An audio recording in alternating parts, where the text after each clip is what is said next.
तो बच्चों हमने जो बात की, हमने कॉन्सेप्ट ऑफ सेंटर ऑफ मास समझा, वो सिर्फ इसलिए है कि हम इसका इस्तेमाल 4 जगहों पे कर हर जगह नहीं कर सकते हैं।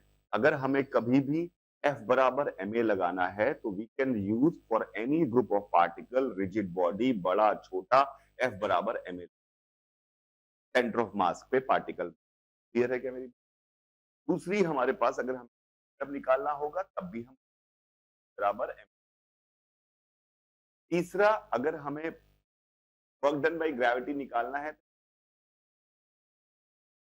और कभी अगर हमें pseudo force answer symmetrical bodies का सेंटर ऑफ स्क्वायर प्लेट का बीच, सर्कल का सेंटर, रिंग सॉलिड स्फीयर का सेंटर, ट्रायंगुलर साइड, ये स्टैंडर्ड है। जैसे कि अगर मैं आपसे सवाल पूछूं, प्लीज ध्यान से समझिए कि ये हमारे पास रॉड है, एक रॉड है, it is kept on a frictionless ground. ये फ्रिक्शनलेस ग्राउंड पे रखी, फ्रिक्शनलेस ग्राउंड पे रखी, फ्रिक्शनलेस ग्राउंड पे एक रॉड रखी, इसका मास m, लेंथ l है। इस ग्राउंड पे रॉड रखी है, इसका मास m, ठीक है। इसको हमने हल्का सा क्या होगा दिया है, क्या होगा, गिरने लगेगी, ऐसे घूमते हुए गिरने लगेगी। क्वेश्चन है सेंटर ऑफ मास जो है पाथ में, what kind of path centre of, तो ये रॉड थोड़ी देर बाद आप फ्रिक्शन नहीं है तो उसका सेंटर ऑफ मास कैसे, कोई आंसर देने के लिए मत दीजिए। व्हेन यू आर, कभी भी आंसर तब दिया करेंगे जीवन में जो हम एकदम क्लियर हो, नहीं है तो पिक्चर क्लियर करेंगे यार, क्योंकि जल्दीबाजी में सारा खेल खराब होता है। तो हमें समझ में आना चाहिए। मैंने कहा यार ये जब गिर रहा होगा तो विजुलाइज करने की अगर कोशिश करें तो ये रॉड ऐसे थी, थोड़े समय बाद ये रॉड ऐसे हो जाएगी, थोड़े समय बाद ये रॉड ऐसे हो जाएगी। अरे समझ में आ रहा है ना मेरी बात? ऐसे हो जाएगी, थोड़े समय बाद ये रॉड ऐसे हो जाएगी, ये ऐसे गिर रही है। अब आपने पूछा सेंटर ऑफ मास क्या कर रहा, तो सेंटर ऑफ मास का मोशन पता कभी भी करना हो, फॉर्मूला है F बराबर ma बराबर। आप मुझे बताइए इस पूरी रॉड पर कौन कौन से फोर्स, नॉर्मल और mg। बहुत बढ़िया, नॉर्मल किधर लग रहा है, यानी नेट फोर्स इस पे जो लग रहा है, टोटल फोर्स, वो क्या वर्टिकल दिशा में लग रहा है, तो सेंटर ऑफ मास को वर्टिकल चलना पड़ेगा, because centre of mass vertical चलेगा, इसका मतलब must fall down. Centre of मास यानी ये रॉड जब ऐसे थी, थोड़े समय बाद जब ये आई तो सेंटर ऑफ मास इसका यहां आएगा, इस तरह की रॉड, सेंटर ऑफ मास पहले यहां था, फिर यहां आया, फिर यहां आया, फिर यहां आया, फिर यहां आया, रॉड फाइनली ऐसे गिर के आ जाएगी ऐसे। सेंटर ऑफ मास को अगर आप देखेंगे तो वर्टिकली डाउनवर्ड ही गिर रहा होगा, पूरी रॉड ऐसे जा रही होगी पर सेंटर ऑफ मास सिर्फ नीचे गिर रहा होगा, क्योंकि सेंटर ऑफ मास उधर चलता है मेरे बच्चों जिधर नेट फोर्स लगता है, F बराबर MACM से।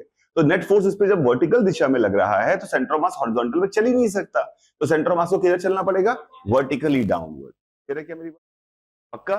गुड। इसका सेंटर ऑफ मास किधर जाएगा, वर्टिकली डाउनवर्ड। दूसरा सवाल फिर से अब हम समझने की कोशिश करते हैं। ये हमारे पास एक कैपिटल एम है, ये एक स्मॉल एम है, कहीं कोई फ्रिक्शन नहीं है, ये नीचे आएगा, ये नीचे आ रहा है, ये स्मॉल एम इधर की तरफ आ रहा है। ये हर सवाल बहुत इंपॉर्टेंट है, ध्यान से समझिए। ये स्मॉल एम इधर की तरफ आ रहा है तो ये कैपिटल एम जाएगा। याद है हमने सवाल किए हुए हैं। मेरा सवाल यह है कि इस पूरे सिस्टम सेंटर ऑफ मास कहां है मुझे नहीं पता, और पूरे सिस्टम का सेंटर ऑफ मास किधर चलेगा, नीचे ही चलेगा। क्यों, इस बार भी कैसे इन्होंने बोला नीचे ही चलेगा? अगर पूरे सिस्टम पे देखें तो what are the forces acting, normal और mg, तो इसका मतलब है इस पूरे सिस्टम का सेंटर ऑफ मास किधर चलने वाला है, नीचे ही चलने वाला है। क्या मेरी बात समझ में आई आपको? तो इसका भी सेंटर ऑफ मास पूछेगा किधर चलेगा तो आंसर क्या होगा, नीचे ही चलेगा। क्लियर है क्या मेरी बात? गुड। इस छोटे सवाल है पर ये हर सवाल इंपॉर्टेंट है, प्लीज ध्यान से समझिएगा। सेंटर ऑफ मास कहां जाएगा, सेंटर ऑफ मास कहां जाएगा कभी भी पूछे तो F एक्सटर्नल बराबर MACM से। मेरी बात समझ में आ रही है आपको? और या फिर हमें यह पता है कि मोमेंटम बराबर MVCM होता है। क्लियर है क्या मेरी बात? गुड। अब हमारे पास अगला सवाल, ये छोटे छोटे सवाल बहुत इंपॉर्टेंट है हर सवाल। ये 5 kg का ब्लॉक है, ये इधर 3 मीटर पर सेकंड से जा रहा है,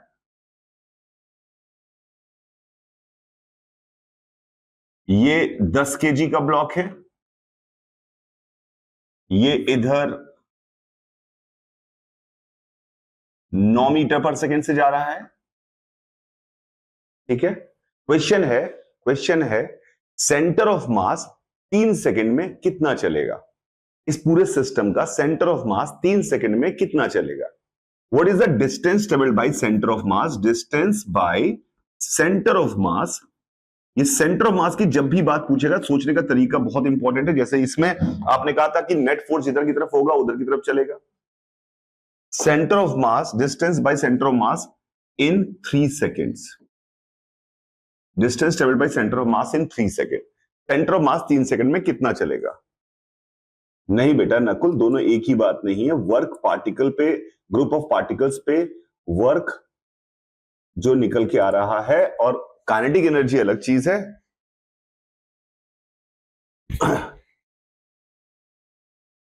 अब सही है सब कुछ? ठीक है। अब देखिए क्या पूछा है इस सवाल में, सोचने का तरीका। सेंटर ऑफ मास के बारे में पूछा है। सेंटर ऑफ मास कितना चलेगा? तो मैंने कहा सेंटर ऑफ मास कितना चलेगा। क्या इस सिस्टम पे कोई बाहरी फोर्स है? नहीं है। सिस्टम हमारा दोनों पार्टिकल है, सिस्टम में बाहरी फोर्स नहीं है, यानी एफ एक्सटर्नल तो 0 है। इसका मतलब acceleration of centre of mass 0 होगा। कोई भी चीज पूछे कितनी चलेगी तो आपको उसके बारे में वेलोसिटी पता हो, एक्सेलरेशन पता हो, तभी तो बता पाएंगे। तो हमने पहले एक्सेलरेशन सोचा। हमने क्या कहा कि एक्सेलरेशन सेंटर ऑफ मास 0 क्यों बोला हमने? क्योंकि बाहरी फोर्स नहीं है। क्योंकि हमें पता है कि एफ एक्सटर्नल बराबर एमएसीएम। हमारे पास 4 बातें हम कल से चिल्ला चिल्ला के कर रहे हैं, उन्हीं को इस्तेमाल करना है। एफ एक्सटर्नल बराबर एमएसीएम है, यानी एक्सेलरेशन सेंटर मास तो 0 आ गया। अब हमें जब सेंटर मास का एक्सेलरेशन 0 आ गया, अब हमें देखना पड़ेगा वेलोसिटी कितनी है सेंटर मास की। वेलोसिटी कितनी है सेंटर ऑफ मास की? तो वेलोसिटी सेंटर ऑफ मास की निकालने के लिए हमें पता है कि वेलोसिटी हम निकाल सकते हैं, पूरे सिस्टम का मोमेंटम को एमवीसीएम लिखा जा सकता है। क्या पूरे सिस्टम का मोमेंटम हमारे पास 5 × 3 15, 10 × 9 90, यानी 105 है। पूरे सिस्टम का मोमेंटम कितना है? 105। तो क्या मैं लिख सकता हूं 105 बराबर 15 × VCM? क्योंकि हमें पता है, तो VCM कितना आ गया हमारे पास? 7 मीटर पर सेकेंड। यानी सेंटर ऑफ मास की वेलोसिटी कितनी है? 7 मीटर पर सेकेंड। सेंटर ऑफ मास की वेलोसिटी कितनी है? 7 मीटर। और एक्सेलरेशन कितना है? 0। तो 3 सेकंड में कितना चलेगा? 21। एकदम आसान सवाल है एकदम, लेकिन थोड़ा सोच, क्योंकि हमें आदत डालनी पड़ेगी, सेंटर ऑफ मास शब्द की आदत डालनी पड़ेगी। इट इज ऑल अबाउट कि how habitual you are with this word. Centre of mass के कितना चलेगा? सेंटर ऑफ मास के लिए एक्सेलरेशन निकालना F बराबर एमएसीएम से हमेशा आएगा। सेंटर ऑफ मास की वेलोसिटी निकालने के लिए एमवीसीएम बराबर टोटल मोमेंटम करेंगे। हमेशा हमारे सवालों के आंसर निकल के आएंगे। क्लियर है क्या मेरी बात? गुड। अगला सवाल, अगला सवाल। ये 5 केजी का ब्लॉक है, ये स्प्रिंग लगी हुई है। ये 10 केजी का ब्लॉक है, इसके ऊपर 20 न्यूटन का फोर्स लग रहा है। अभी रेस्ट पे थे स्टार्टिंग में, स्प्रिंग का स्प्रिंग कांस्टेंट है 100 न्यूटन पर मीटर। 100 न्यूटन पर मीटर। ठीक है। क्वेश्चन है find out the distance travelled by centre of mass in 5 second. Distance by centre of mass in 5 second. Centre of mass in 5 second. Centre of mass कितना चला है? Centre of mass कितना चला है तो मतलब सेंटर ऑफ मास की velocity और सेंटर ऑफ मास का एक्सेलरेशन सोचना ही पड़ेगा आपको। सबसे पहले देखते हैं what is the initial velocity of centre of mass? 0। क्यों, कैसे बताया आपने? बोलेगे तभी मेरे को समझ में आएगा। कैसे बताया इनिशियल वेलोसिटी? सिस्टम रेस्ट पे है तो मोमेंटम ही 0 था, तो velocity of centre of mass 0 होगा। Velocity of centre of mass जैसे ही कभी कोई पूछेगा, total momentum upon total mass आएगा, याद रहेगा हमेशा। Total momentum upon total mass से velocity of centre of mass हमेशा सोचेंगे, याद रहेगा हमेशा। तो velocity of centre of mass कितना आ गया? 0।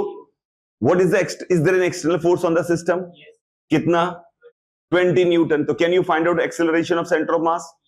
कितना मेरे बच्चों? 20/15, यानी टोटल F बराबर एमएसीएम। M कितना है? 15 है। F कितना है? 20 है। तो व्हाट इज ACM? 4/3। 4/3। और initial velocity of centre of mass 0। Acceleration कितना? 4/3। तो can you find out the distance travelled in 5 second?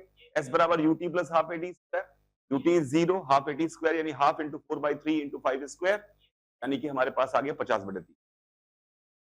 50/3, half into 4/3 into 5 square, it right? Good. ये एक रॉड है, जमीन पे रखी हुई है, तो यहाँ पे फोर्स F लगाया गया। एक दूसरी रॉड है, जमीन पे रखी हुई है, तो बीच पे फोर्स लगाया गया है। तीसरी रॉड है, इसको यहाँ रखा हुआ है, कि यहाँ पर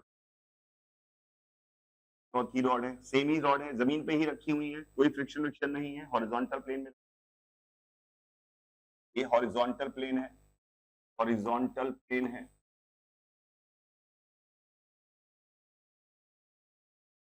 हॉरिजॉन्टल प्लेन है, प्लीज ध्यान से समझिएगा। यहाँ पर फोर्स और नीचे, इस केस में एक्सेलरेशन ऑफ सेंटर ऑफ मास ज्यादा आएगा, ऑर्डर ऑफ एक्सेलरेशन सेम आएगा। दिख रहा है कि आपको फीलिंग, अगर आप अगर सोचेंगे कैसा होगा, तो इसमें अगर फोर्स लगाएंगे तो सीधे सीधे चलने लगेगा, इसमें यहाँ फोर्स लगाया तो ये घूमते हुए जाएगा ऐसे करते हुए, यहाँ लगाया तो ऐसे घूमते हुए जाएगा, इसमें यहाँ लगाया ऐसे, तो उससे मुझे मतलब ही नहीं कैसे जाएगा। हमें तो सेंटर ऑफ मास का एक्सेलरेशन पूछा गया है, सेंटर ऑफ मास का एक्सेलरेशन तो हमें फर्क ही नहीं पड़ता, हमें पता है F बराबर mAc। क्या हर केस में फोर्स F ही लग रहा है?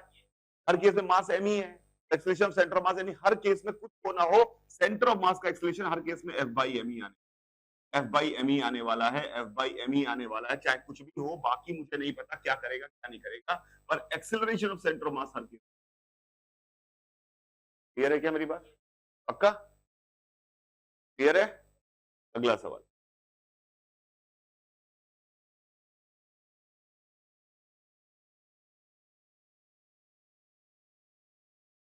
m का पार्टिकल v वेलोसिटी से आ रहा है, 2m का पार्टिकल आ रहा है, v/2 वेलोसिटी आ रहा है, they collide with e equal to 0. e की वैल्यू 0.6। क्वेश्चन है,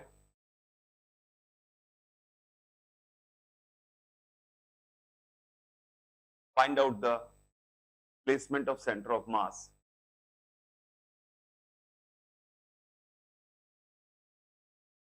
in 20 seconds after 20 seconds after placement of center of mass in 20 seconds after the। देखो क्लियर है अभी लास्ट क्वेश्चन, क्योंकि हमें लास्ट क्वेश्चन में क्या किया गया होगा बताइए?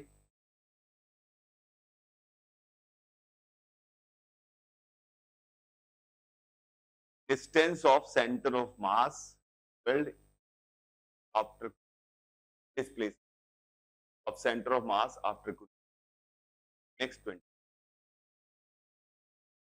कितना डिस्प्लेसमेंट हुआ है?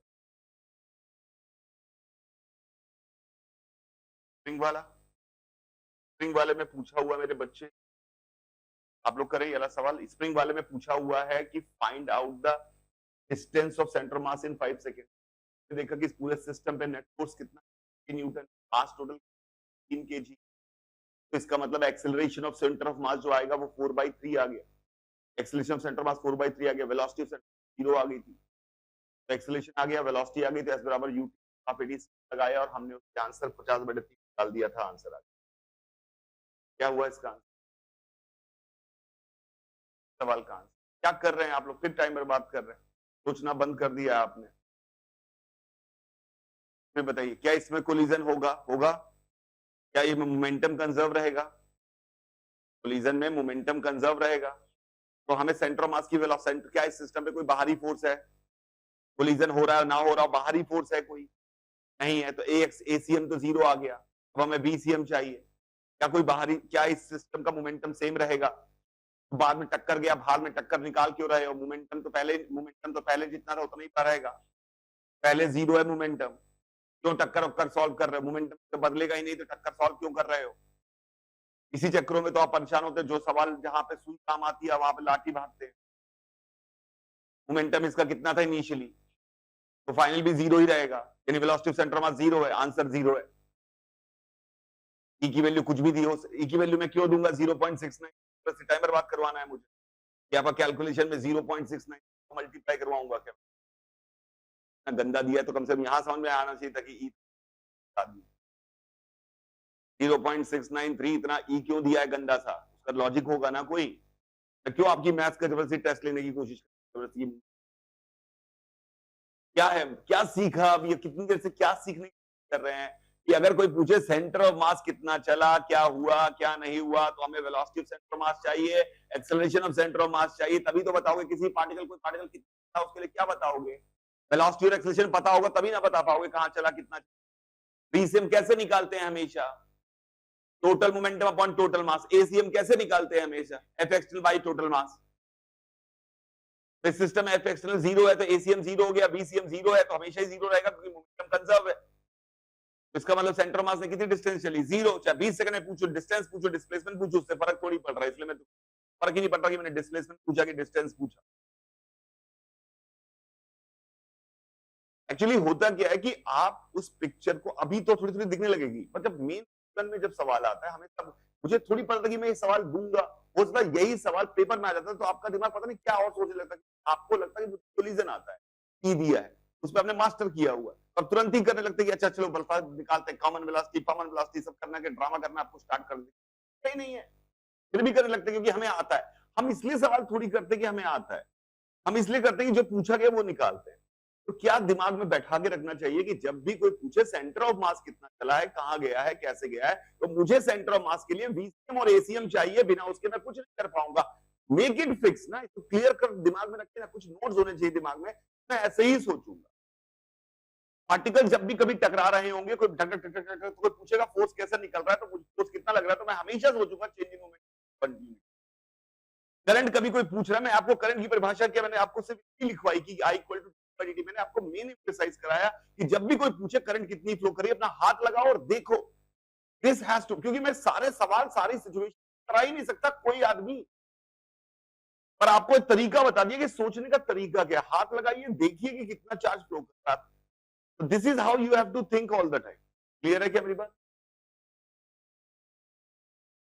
तो इसका जो मेन एप्लीकेशन के सवाल होते हैं हम पहले ही कर चुके हैं।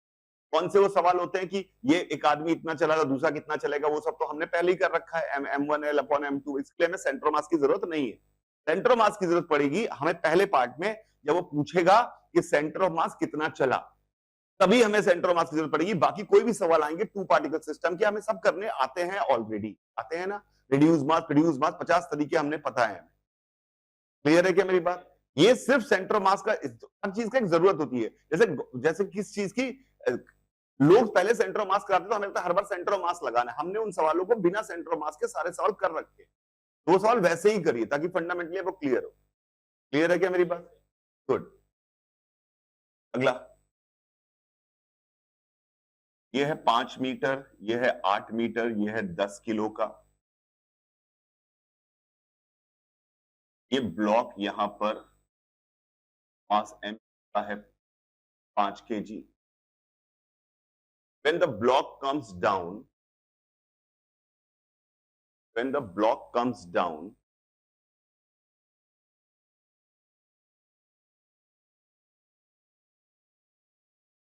what is the displacement of center of,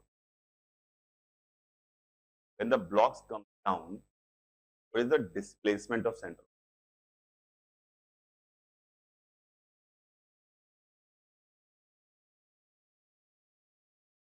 पहले बताओ, when the block comes down, what is the displacement of center of mass? Please ध्यान से पूछो। आप मुझे बताइए, horizontal, what is the initial velocity of center of mass? 0. What is the direction of net force on the center of mass? Downward. इसका मतलब है पहली बात क्लियर होनी चाहिए कि centre of mass left right नहीं, centre of mass left right नहीं जाएगा, सेंटर ऑफ मास जाएगा तो किधर जाएगा? नीचे की तरफ जाएगा, नीचे की तरफ ही जाएगा। समझ में आया आपको? हमें अब बताना है कि सेंटर ऑफ मास कितना नीचे आया है, सेंटर ऑफ मास कितना नीचे आया है, ये पूछा गया है हमसे, सेंटर ऑफ मास कितना नीचे आया है। तो बात को समझिएगा। अब यहां पर नेट फोर्स निकालना मुश्किल है क्योंकि नीचे से नॉर्मल हमें पता नहीं है, पर हमें यह पता है कि सेंटर मास नीचे ही आया है, कम से कम इतना क्लियर है कि सेंटर मास दाएं बाएं नहीं गया होगा। Why centre mass is not going दाएं बाएं? क्योंकि फोर्स नीचे है तो सेंटर मास को नीचे चलना पड़ेगा। तो अब हमें बताइए इसमें से ये ब्लॉक नीचे कितना आया है 5 kg वाला, 8 मीटर। 10 केजी वाला कितना नीचे आया है? 0। तो अगर हमें ये पता है, हमें एक बात पता है कि ACM कहां से आया था, अगर हमें डेरिवेशन याद है तो ये A आया था sigma MI AI over sigma MI से, याद है ना कहीं से। तो VCM हमारे पास कितना आया था? VCM आया था हमारा sigma MI VI upon sigma MI से, आ रहा है सिग्मा MI दरिया का टोटल मास है। और हमारे पास अगर कोई पूछे displacement of centre of mass कितना, कभी पूछते कितना आया है, तो वो आएगा sigma MI SI over sigma MI से, राइट। अब मुझे बताइए 10 केजी वाला कितना नीचे आया? 0। और 5 केजी वाला 8 मीटर नीचे आया है, तो सेंटर ऑफ मास कितना नीचे आएगा? Displacement of centre of mass हमारे पास आ गया 5 into 8 plus 10 into 0 divide by 15, right. तो displacement of centre of mass पूछेगा तो अगर कभी कभी अगर आपको फोर्स नहीं दिखेगा, पहले हमने देखा फोर्स और एक्सीलरेशन दिख रहे थे सब कुछ, तो हमने वैसे निकाला। इस बार हमें कौन कितना चल रहा है पता है, तब भी हम निकाल सकते हैं कैसे, sigma MI SI upon sigma, centre of mass कितना चला, ये सवाल कभी पूछा जाए तो आपको आना है। सिग्मा MI SI ओवर, अगला एक आदमी है जिसका मास M2 है, एक बलून है जिसका मास M1 है। ऐसे बलून है आपका, तो ये हवा में लटके हुए हैं, हवा में लटके हुए हैं, हॉट एयर बलून टाइप मान लेते, hot air balloon type, hydrogen gas filled है मान लेते है ना, ऐसे बलून हाइड्रोजन गैस फिल्ड है तो वो हल्का है तो ऊपर जाएगा, तो इसने लटकाया हुआ है। क्वेश्चन है ऐसे लटके हुए हैं हवा में, ऐसे लटके हुए हैं हवा में, अभी सब कुछ लटके हुए हैं हवा में, दिख रहा है कि आपको? If the man reaches to the balloon, अभी धागा की लंबाई h है, man reaches to the balloon, man balloon के पास चला जाए, मैन बलून के पास, what is the displacement of centre of मास?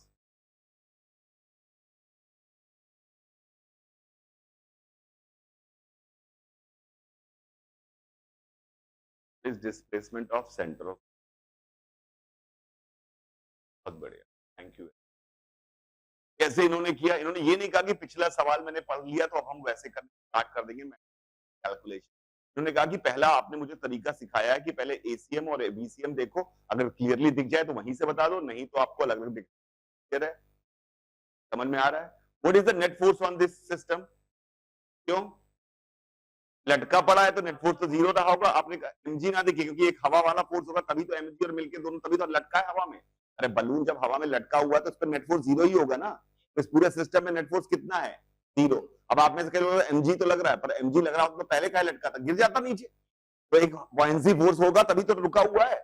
इसका नेट फोर्स सिस्टम में दिख नहीं रहा है यहाँ पे बॉयंसी फोर्स, पर होगा तो तभी तो लटका हुआ है हवा में।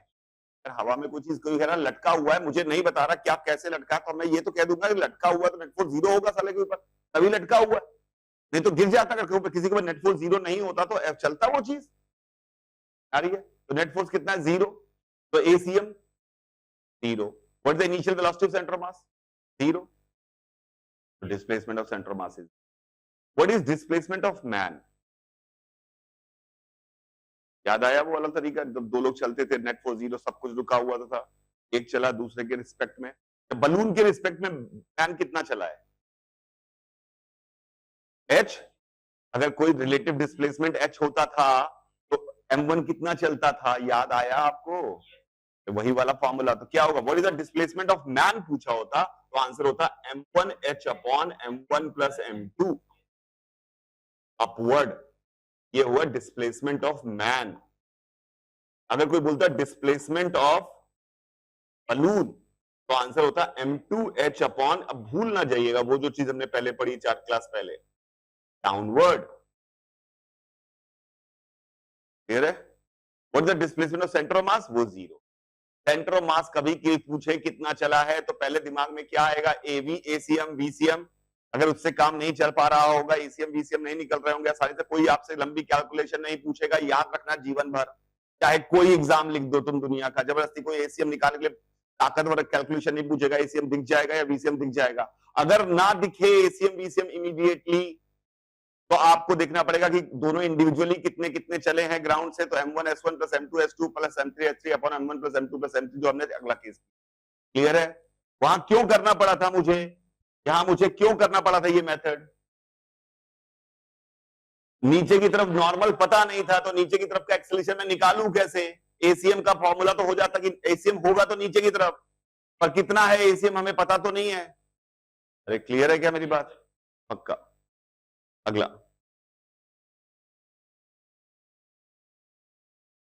अगला सवाल।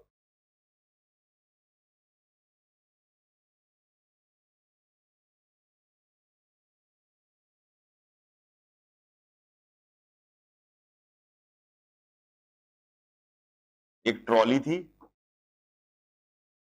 यहां 3 बंदे खड़े थे, अभी 3 बंदे खड़े थे, और ये फ्रिक्शनलेस ग्राउंड पे रखी हुई थी। हर बंदे का मास m है, ट्रॉली का मास कैपिटल M है। ठीक है?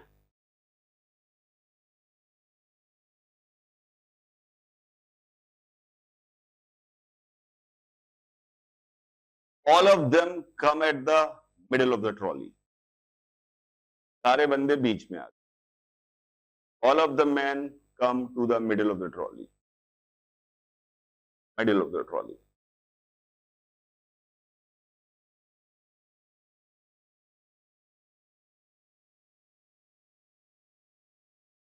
Centre of mass of system कितना चला? Centre of mass of the system कितना चला? 0। क्यों? फोर्स नहीं है। अच्छा, कुछ भी अंदर कचरा कुछ भी करते रहो, मुझे फर्क नहीं पड़ता, बाहरी फोर्स नहीं है, इनिशियली सब रुका हुआ था, तो वीसीएम 0 है, एसीएम 0 है, इसका मतलब है सेंटर ऑफ मास 0 चला। सिस्टम का, पूरे सिस्टम का सेंटर ऑफ मास 0 चला। पक्का? What is the displacement of trolley? What is the displacement of trolley? Trolley कितनी चली? ट्रॉली प्लस 6 आदमियों का सेंटर ऑफ मास तो नहीं चला, पर ट्रॉली कितना चली? ट्रॉली प्लस 6 आदमी, सिस्टम क्या है? ट्रॉली प्लस 6 आदमी, उनका सेंटर ऑफ मास रेस्ट पे था, वो रेस्ट पे रहा। ट्रॉली कितना चली? क्यों? बीच में आगे फील आ रहा है क्या आपको? फील आ रहा है कि 0 चली? पर अगर फील नहीं भी आए तो कोई फर्क नहीं पड़ता, क्योंकि जरूरी नहीं यही सवाल है। पर अगर आप देखें तो ये भी बीच में आ गए, ये भी बीच में आ, क्योंकि पहले मान लो ये चले, तो अगर ये 3 ये चले होंगे तो ट्रॉली को इधर, ट्रॉली इधर गई होगी। फिर जब ये 3 चले होंगे तो ट्रॉली उतना ही उधर गई होगी। कॉमन सेंस है। या फिर फॉर्मूला लगा के भी कर लें तो काम चल जाएगा हमारा। फॉर्मूला याद है हमको कि रिलेटिवली ये पहले इन तीनों को चलाते हैं, तो ये अगर डिस्टेंस L है, अगर ये डिस्टेंस L है, तो पहले 3 L चले, तो पूरा सिस्टम इधर गया होगा। पूरा सिस्टम कितना इधर गया होगा, याद है आपको? 3m into L upon 6m plus m। Total mass नीचे लिखते थे, याद है? अरे m2L upon m1 plus m। ये ट्रॉली क्या पहले इधर चली होगी? फिर जब ये 3 बंदे यहां आए होंगे तो क्या ट्रॉली इधर चली होगी? कितना इधर चली होगी? 3m into L upon total mass 6m plus m. So what is the displacement of trolley? 0. The displacement of trolley 0. बहुत बढ़िया, बहुत बढ़िया।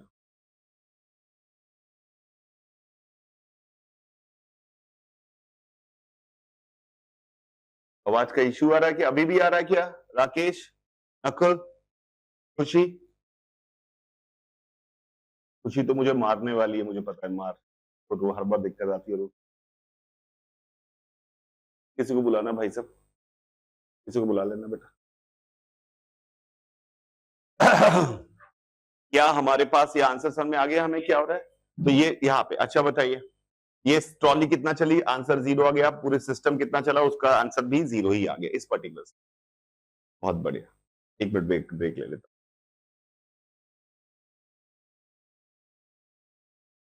तो this is how when ever there will be a question आपके पास,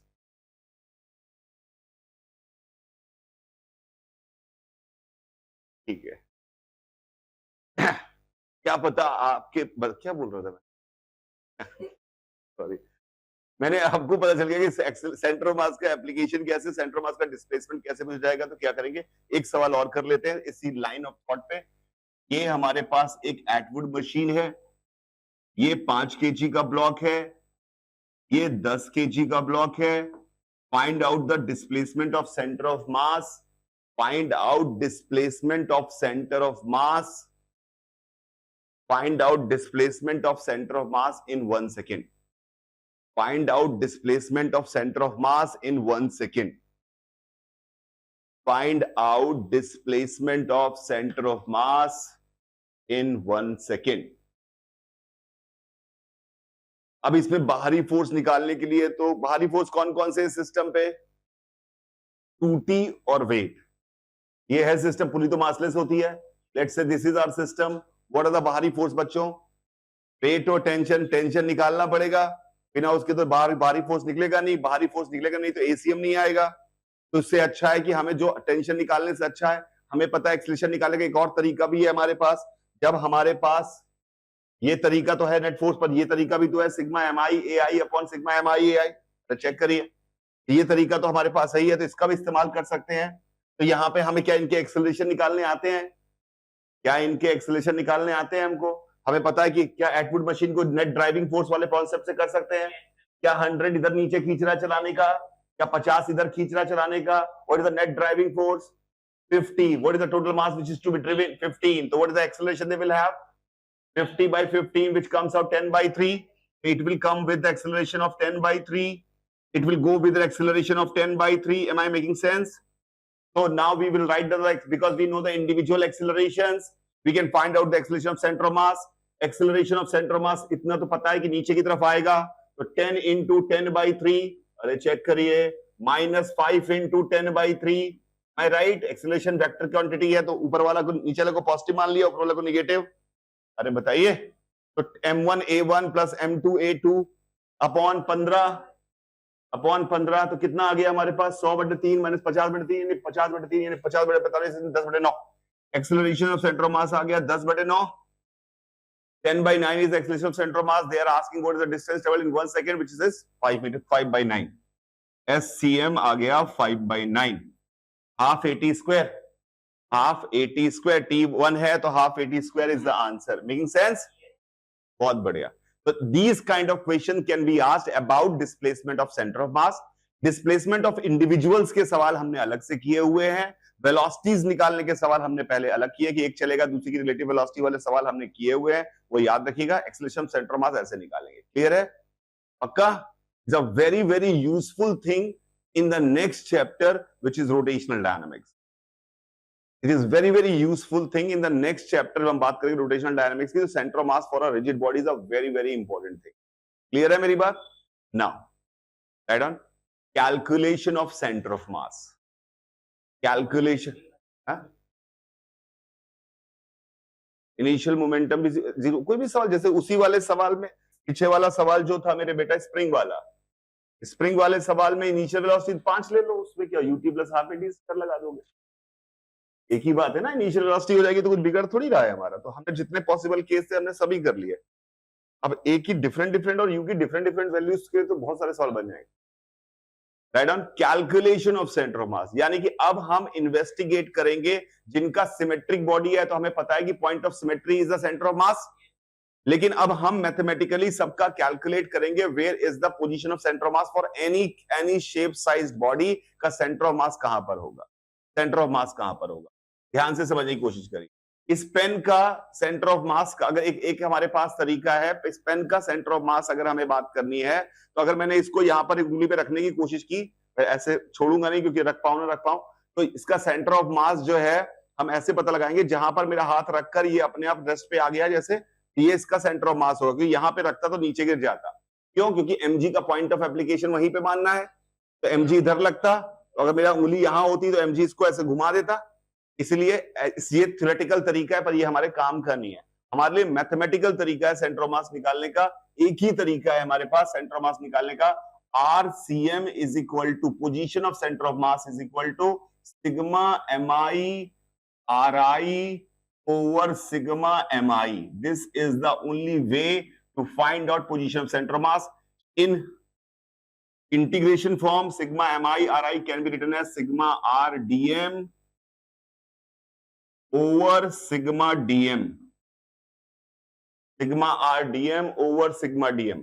अब R को XYZ coordinates में अलग अलग कर सकते हैं, पर main formula centre of mass निकालने का यही हमारे पास है। ठीक है, एक कॉमन सेंस भी हमें होना चाहिए। सेंटर ऑफ मास का सिमेट्री होगी तो बीच में होता है, ये सेंटर ऑफ मास का कॉमन सेंस है जो आपके दिमाग में होना चाहिए। और दूसरा, जिधर मास ज्यादा हो जाएगा उधर सेंटर ऑफ मास चला जाएगा, ये दूसरा कॉमन सेंस हमारे दिमाग में होना चाहिए। मास ज्यादा है तो सेंटर ऑफ मास उसी तरफ होगा, सेंटर ऑफ मास उधर ही की तरफ होगा। ये कॉमन सेंस की बात है जो हमें समझ में आना चाहिए। क्लियर है मेरी बात? सबसे पहला system, system number 1, 2 particle. System number 1 जिसका सेंटर ऑफ मास निकालना है हमें 2 पार्टिकल। जैसे मान लो ये M1 का पार्टिकल है और ये M2 का पार्टिकल है और इनके बीच की डिस्टेंस R है, तो सेंटर ऑफ मास कहां आएगा? इनके बीच की डिस्टेंस R है तो सेंटर ऑफ मास कहां आएगा? इनके बीच की डिस्टेंस R है तो सेंटर ऑफ मास कहां आएगा? तो हम यहां पर चॉइस ऑफ ऑरिजिन कहीं भी ले सकते हैं, जहां मन करे वहां ऑरिजिन मान ले, कभी कोई फर्क नहीं पड़ता।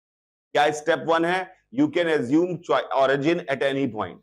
You can assume origin at any point, जहां मन करे वहां ऑरिजिन मान ले। तो मैंने यहीं पर ऑरिजिन मान लिया 0,0, 0,0 यहीं पे ऑरिजिन मान लिया। क्या सेंटर ऑफ मास इसी लाइन में कहीं होगा?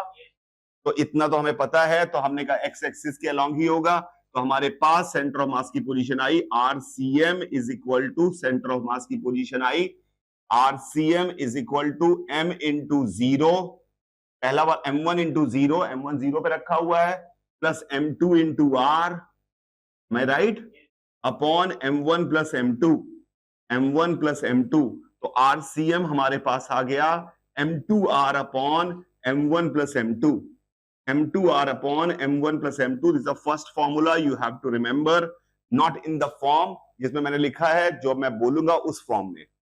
अभी बताऊंगा किस फॉर्म में। ये M2R upon M1 plus M2 आ गया, पक्का? तो सेंटर ऑफ मास कभी कोई पूछे 2 पार्टिकल सिस्टम का कहां है, 2 पार्टिकल सिस्टम का सेंटर ऑफ मास कहां है? जैसे ये एक पार्टिकल है M1 का और ये एक पार्टिकल M2 का है, सेंटर ऑफ मास कहां है? तो सेंटर ऑफ मास पहली बात तो भारी वाले के पास आएगा, जो भी भारी होगा, मास जिसका ज्यादा, और ये डिस्टेंस को इनवर्स रेशियो ऑफ मासेस में डिस्ट्रीब्यूट करेगा। इनवर्स रेशियो ऑफ मासेस में डिस्ट्रीब्यूट करेगा, रट्टा नहीं मारना। इनवर्स रेशियो मतलब, एग्जांपल से समझाता हूं। मान लो यहां पर ये 9 kg का है और ये 3 kg का है और इनके बीच की दूरी है 10 मीटर, 10 मीटर। तो सेंटर ऑफ मास कहां आएगा? तो मैंने कहूंगा कि सेंटर ऑफ मास बीच में ऐसा आएगा कि वो ये दूरी और ये दूरी मास के उल्टे रेशियो में होगी, यानी यहां से दूरी 3 होगी, वहां से दूरी 9 होगी। यानी किस रेशियो में होगी? 1:3। किस रेशियो में होगी? 1:3 के रेशियो में होगी। तो 1:3 के रेशियो में अगर हम बांटें तो ये हमारे पास आ जाएगा 1 × 10 अपॉन 1 + 3। आता है ना बांटना रेशियो में, 1 × 10 अपॉन 1 + 3 मतलब 2.5। ये हो गया 2.5 मीटर और ये हो गया 7.5 मीटर। क्या मेरी बात समझ में आई? किस रेशियो में बांटना है हमें? मासेस के इनवर्स रेशियो में। मासेस के इनवर्स रेशियो में हमें बांटना है to find out the position of centre of mass. फटाफट मुझे बताइए सेंटर ऑफ मास। सिर्फ इतना मत बोलिएगा 2.5 मीटर, पूरा बोलिएगा। अगर 2.5 मीटर आंसर आए, 2.5 मीटर फ्रॉम 9 kg, ये आंसर होगा। पेन नहीं चलाना है आपको, सिर्फ सेंटर ऑफ मास की पोजीशन बतानी है बिना पेन चलाए, तेजी से, ताकि हाथ एकदम, आपका दिमाग एकदम सही से काम करे। 50 kg, 20 kg, 10 मीटर।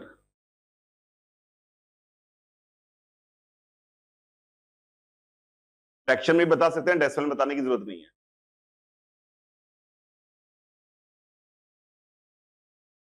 तो कितना? तो जीरो तो काट ही सकते हो ना, इतना तो कर ही सकते हो मन में। 20 × 10/70 के 0, 20/7। आसान सा, 20/7। भाई 10 मीटर है ये, किस रेशियो में बांटना होगा? 2:5। अरे 50-20 करने की जरूरत, 2:5, यानी 20/7, 50/7। 10 को 2:5 में बांटना है, तो 2 ऊपर, नीचे 2 + 5, 2/7 और 5/7। 2:5 में कभी भी केक बांटना होगा तो क्या करोगे? 7 हिस्से करोगे, 2 हिस्से इसको, 5 हिस्से इसको। तो एकदम सिंपल सी बात है यार। तो किस रेशियो में बांटना है? 2:5। तो 7 हिस्से किए 10 के, 10/7 हर हिस्सा, इसको 2 हिस्से मिलने हैं तो यानी 20/7। तो यहां से कितना आ गया आंसर 20/7 फ्रॉम 5 50 kg। पक्का 10 kg 3 kg 65 मीटर कितना? बिल्कुल सही है 15। तो टोटल कितना है? कितने टुकड़े करूं? 13। बस 65 तो 13 का भाग जाता है, इतना तो आपको आना चाहिए यार। 5 आ गया तो इससे 3 हिस्से यानी 15 मीटर। अब उसमें गुणा करने के 65 में 13 का भाग जाता है, ये तो देख में आना पड़ेगा यार। इसको भी नहीं कहोगे कि मुझे 13 का पहाड़े में 65 आता है, ये तो पता होना चाहिए। ये बहुत मुश्किल चीज होती है कि मुझे पता नहीं है, ये तो आता होगा ना हमें। तो टोटल कितने टुकड़े करने हैं इसके? 13 मतलब, ये तो आपको कौन बोलता है किसी 13। तो 65/13 5। यहां से 3 टुकड़े कितना? 15 मीटर। यहां से 15 मीटर। और कभी भी सवाल आएंगे ना मेरे बच्चों, तो ये वाला नहीं आएगा, यही वाला आएगा। मतलब गुणा भाग आसान होगा, जोड़ घटाना आसान होगा। जो 7 5 नहीं करेगा, वो खुद ही ऐसा देगा। क्लियर है? पर मैं दूं ऐसा जरूरी नहीं है। 19 से 100 मीटर।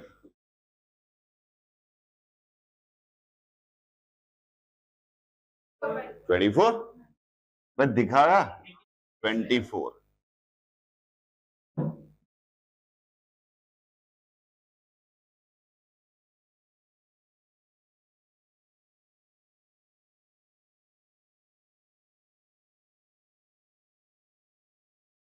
गुणा भाग तो सिखाई दूं कुछ।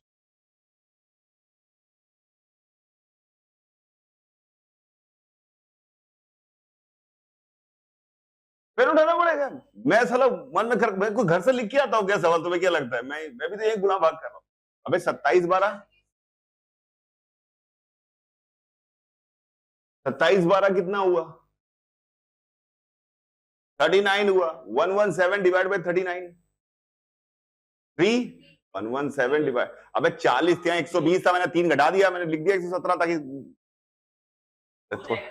कितना आया 3 36। तो आंसर आ गया 36 में। Just a calculation, nothing more than. तो फर्स्ट फॉर्मूला यही है कि 50 बार मैंने देखे इसके सवाल आते हैं, सीधे 2 पार्टिकल सिस्टम का सेंटर ऑफ मास निकाल। तो इसमें इसका समय होना चाहिए था 8 सेकंड। मतलब अगर ये सवाल आपके सामने आया तो 8 सेकंड से ज्यादा नहीं लगने चाहिए सवाल पढ़ने के बाद। फिर कुछ करना ही नहीं है इस सवाल में, आपका समय बचेगा। और ऐसे सवाल आते हैं, इसलिए ऐसे सवाल आते हैं तो उनको टाइम बर्बाद करने की जरूरत नहीं है हमें। ना कोई फॉर्मूला रटना है इसके लिए कि रट्टा मार के जाए घर से। और मैं क्या करना है, इनवर्स रेशियो ऑफ मासेस में डिवाइड करना है। पक्का? Good. The second one, second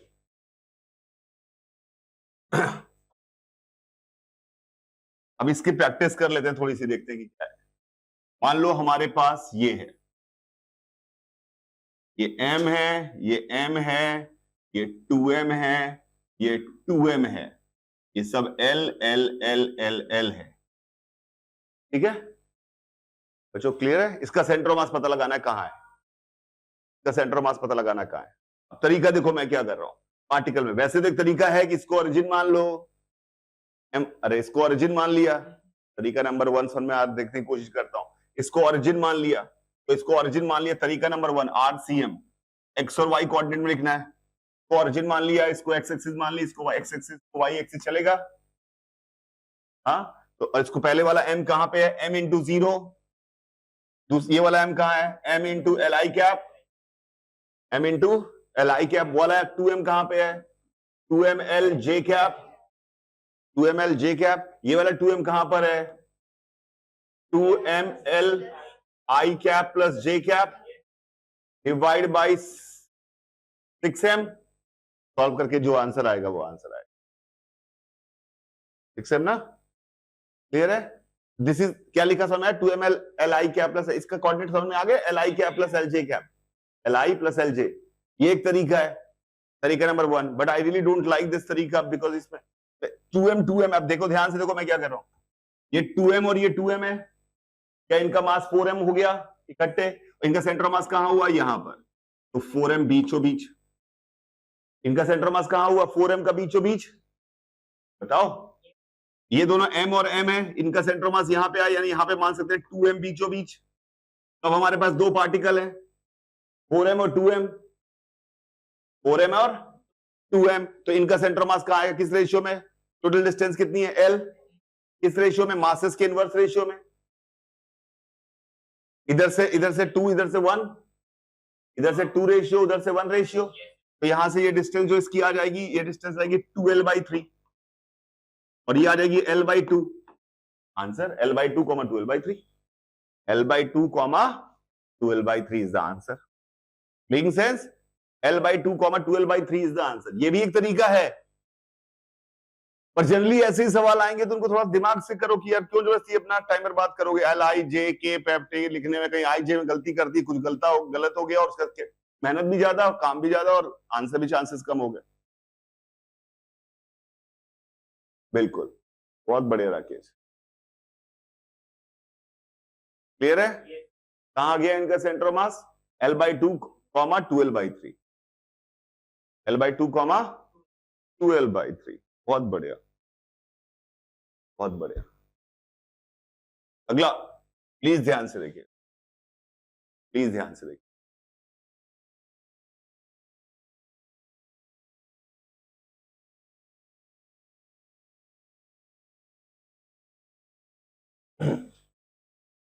ये m मास है, l लेंथ की रॉड है, ये 3m मास, 2l लेंथ की रॉड है, इस पॉइंट का नाम O है, दो रॉड है। अभी 2 पार्टिकल सिस्टम वाले फॉर्मूले को हम थोड़ा सा करने की कोशिश कर रहे हैं ताकि हमारा दिमाग काम करने लगे, वो ताकि मेहनत ज्यादा ना करे। इसने बोला इसका सेंटर ऑफ मास निकाल के दिखाओ, इसका सेंटर ऑफ मास निकाल के दिखाओ, इसका सेंटर ऑफ मास। तो क्या मैं यहां में मान सकता हूं कि ये एक पार्टिकल रखा है m मास का? क्या मैं यहां पे मान सकता हूं एक पार्टिकल रखा है 3m मास का? क्या मैं पार्टिकल मान सकता हूं मास m का और 3m मास का? तो m मास का पार्टिकल यहां रखा है, 3m मास का पार्टिकल यहां रखा है। अब हमारा सेंटर ऑफ मास होगा कहां पे? इस लाइन पे ही होगा, इनके बीच में, m मास का और 3m मास का। बहुत ध्यान से देखिएगा, ध्यान से समझिएगा, जो मैं बोल रहा हूं वो बहुत इंपॉर्टेंट है। m मास का पार्टिकल यहां रखा है, 3m का यहां रखा है। अगर दो ही पार्टिकल हैं, अगर आपको कंफ्यूजन हो रहा है तो आप IJ करके 1 मिनट में भी कर सकते हैं। जैसे आप क्या कर सकते हैं? आप कह सकते हैं m into l/2 j cap, तो चेक करिए, m into l/2 j cap plus 3m into l I cap divide by 4m। जी, तो क्या आया हमारे पास मेरे बच्चों? l/8 j कैप, 4m का भाग दोगे तो l/8 j cap plus 3l/4 I cap. तो यही बेस्ट है वैसे, नहीं यही I और J में आएगा। क्लियर है मेरी बात? छोड़ ना दीजिए, I और J में इसके पास आपके पास आंसर आ जाएगा। क्लियर है? दूसरा तरीका भी है मेरे पास, मुंह जबानी भी, पर मुंह जबानी तभी हो पाएगा जब मैथ्स थोड़ी ठीक हो, नहीं तो यही करना पड़ेगा हमें। ठीक है? वैसे क्या तरीका है? m मास यहां पर है, m मास इस लाइन पर है, पहले x कोऑर्डिनेट देखता हूं मैं, क्या m मास यहां पर है, क्या 3m मास यहां पर है? m मास यहां पर है, 3m मास यहां पे है, तो x कोऑर्डिनेट होगा 1:3 के रेशियो में। यहां से 3 हिस्से, टोटल लंबाई l है, तो ये लंबाई हो जाएगी 3l/4, 3l/4। ये x कोऑर्डिनेट निकल गया, x कोऑर्डिनेट क्या आ गया? 3l/4। एक्स कोऑर्डिनेट कैसे सोचा मैंने कहा ये m मास की चीज है, ये 3m मास की चीज है, तो इनका सेंटर मास x कोऑर्डिनेट में यही कहीं लाइन पे आएगा। पहले x कोऑर्डिनेट देख रहे तो m मास इसी जगह पे रखा है, इस लाइन पे, और 3m इस लाइन पे रखा है, इनका सेंटर मास यहां पे बीच में कहीं आएगा। किस रेशियो में? 3l/4 आ गया। फिर अब देखिए, ये आया इधर, अब y कोऑर्डिनेट देखते हैं, m मास यहां रखा है, 3m मास यहां रखा है, m मास यहां रखा है, 3m मास यहां रखा है। अरे दिख रहा है क्या? बीच की दूरी कितनी है? किस रेशियो में आएगा? 1:3, 1:3, यानी कि यहां से 1/4 ऑफ l/2, 1/4 ऑफ, अरे 3:1 में कैसे बांटते हो, याद है ना? 1:3, तो 1/1 + 3, तो यानी कि y कोऑर्डिनेट क्या आ गया? ये x कोऑर्डिनेट ये, तो कोई पूछे सेंटर मास लोकेट करो, तो ये है इसका सेंटर मास, ये इसका सेंटर मास है। क्या बोला? समझ में आया आपको? नहीं समझ में आया? आया? क्या बोला? मुझे नहीं आया। पहले मैं एक्स कोऑर्डिनेट निकालने की कोशिश करता हूं। एक्स कोऑर्डिनेट जब निकालना होगा तो एक यहां रखा है, यहां रखा है, सिर्फ ऊंचाई मत देखिए, अभी हमें सिर्फ इधर उधर देखना है। एक यहां रखा है, एक यहां रखा है, तो बीच में कहीं सेंटर ऑफ मास आएगा। कितने गैप है इनके बीच में? एल है गैप, तो एम वाले से 3 हिस्से, तो 3L/4। फिर अब वाई कोऑर्डिनेट देखना है तो सिर्फ ये देखिए, ऊपर नीचे, ये मत देखिए, ऊपर नीचे देखिए। यहां पे एम रखा है, यहां पे 3M रखा है, यहां इस लाइन में M, इस लाइन में 3M रखा है, तो यहां से 1/4। ये टोटल गैप कितना है? L/2। L/2 का 1/4 यानी L/2/1/4 यानी L/8। आंसर क्लियर है?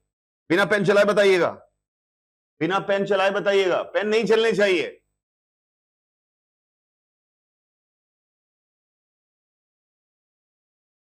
फाइव एम 2L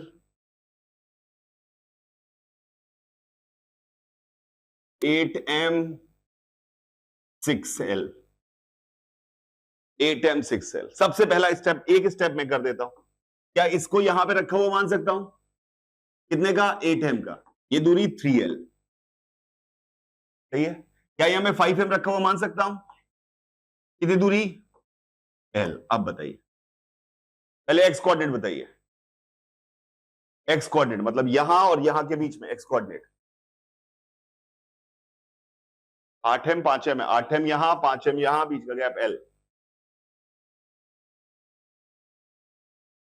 5L/13, तो एक्स कोऑर्डिनेट मिल गया 5L/13। सही है। अब वाई कोऑर्डिनेट बताइए। 5 8, ये 5 की लाइन है, ये 8 की लाइन है। 5, ये 5, ये 8, ये 5, ये 8, तो नीचे 8 और ऊपर 3 हिस्से, तो 8/13 किसका? 3L का। ये आंसर आ गया यहां पर 24L/13। ये हो गया सेंटर ऑफ मास की position. X coordinate 5L/13, Y coordinate 24L/13। Is it clear? अब बताइए, अब बताइएगा। ये 4M, ये 4M, सारे LL साइड लेंथ है। ये 3M, ये 3M। बताइए,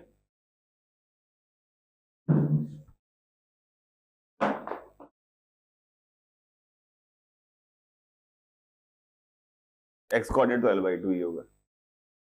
एक्स कोऑर्डिनेट तो पहले कैसे सोचेंगे? स्टेप 1, इसको क्या यहां पे 8M मान लू? क्या यहां पे 6M मान लू? सेंटर मास होगा तो यहीं कहीं, तो एक्स कोऑर्डिनेट मिल गया L/2 ही। एक्स कोऑर्डिनेट तो L/2 मिल गया। वाई कोऑर्डिनेट किस रेशियो में बांटू? 4:3। किस रेशियो में? ऊपर 4 है, नीचे 3 है, ये डिस्टेंस 4, हल्के वाले से दूर होगा ना 4, ये डिस्टेंस, तो यानी ये किस रेशियो में? भूल गया मैं। 4:, ये आ गया 4L/7। 4L/7 in sense. तो 2 पार्टिकल सिस्टम का ये इनवर्स रेशियो वाली बात को बहुत तेजी से काम करके रखिए। बहुत बढ़िया। अगला अगला अगला, ये एक रॉड है, मास M की, लेंथ 2R की।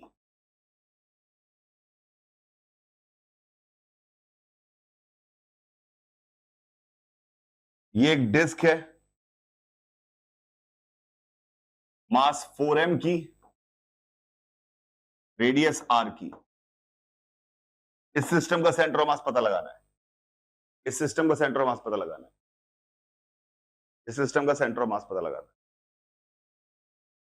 कहीं से, जहां से भी बताएंगे आप बताइएगा यहां से। आप जो भी आंसर बताइए ऐसे, अब मुझे क्या पता कहां से मानना है, आप कोई ऑरिजिन का भी मान सकते हैं। सबसे पहले, क्या मैं इसको एक पार्टिकल मान सकता हूं? M मास का, ये यहां रखा हुआ है। क्या मैं इसको भी एक पार्टिकल मान सकता हूं? कितने मास का? 4M मास का। इनके बीच की दूरी बताइए। 2R। फिर रॉड की लेंथ 2R है, रॉड की लेंथ 2R है, तो ये आधी लेंथ तो R ही होगी ना, और ये भी R होगी, तो ये 2R है। क्या आप इनका सेंटर ऑफ मास बता पाएंगे? अरे m और 4m है तो अब क्या इनका सेंटर मास बता पाएंगे? 4m से बता दीजिए, 4m के पास होगा। टोटल गैप कितना है इनके बीच का? किस रेशियो में बांटना है? 1:4, तो यानी 1:4 यानी 1/5। यहां पे आएगा, ये डिस्टेंस हो जाएगी 1/5 ऑफ 2r, इस 2r/5। सर क्लियर है? ये रेशियो वाली कहानी बहुत अच्छे से समझिए। क्या करना है? मास के इनवर्स रेशियो में, मास का इनवर्स रेशियो समझ में आता है आपको? पे पेन चला के कर लीजिएगा, पर अभी थोड़ा सा मैं मुश्किल करता हूं ताकि आप सब बिना पेन चलाए करेंगे तो और दिमाग, इतना दिमाग एक ऐसी चीज है जिसको जितना ज्यादा आप तारे सही से जोड़ना स्टार्ट करेंगे जुड़ने लगेंगे अपने आप, वो खुद हेल्प करता है आपकी। जितना ज्यादा आप कहेंगे कि पेन चला के ही होगा तो दिमाग कहेगा पेन चला के ही होगा, वो 13 में 65 का भाग भी नहीं दे पाएगा, नहीं दे पाएगा। 65 में 13 का, सॉरी। क्लियर है क्या मेरी बात? क्योंकि उसको लगता है कि यही तरीका है, उसको तरीका लगता है यही तरीका है कि सवाल को लिख लिख के ही किए जाते हैं। क्लियर है मेरी बात? हर सवाल लिख लिख के करने की जरूरत नहीं है, थोड़ा दिमाग चलाइए। अगला, अगला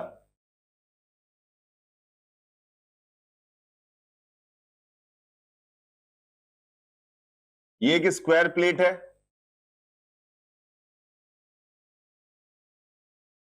ये एक स्क्वायर प्लेट है,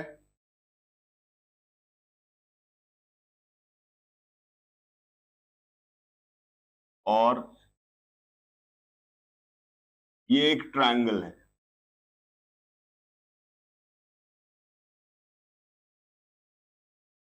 एक स्क्वायर प्लेट है, ट्रायंगल है, side length L L L, ठीक है, side length L L L का, दोनों, इसका मास भी m है, इसका मास भी m है, सेंटर ऑफ मास। सबसे पहले स्क्वायर प्लेट को क्या पार्टिकल मान सकते हैं? कहां रखा हुआ? बीचों बीच, सेंटर पे, तो ये हो गया m मास का पार्टिकल। सही है, अगर कोई और ले लेता हूं, m मास का पार्टिकल यहां रखा हुआ मान लिया, चलेगा? गुड। ये भी m मास का पार्टिकल है, कहां रखा हुआ मानते हैं?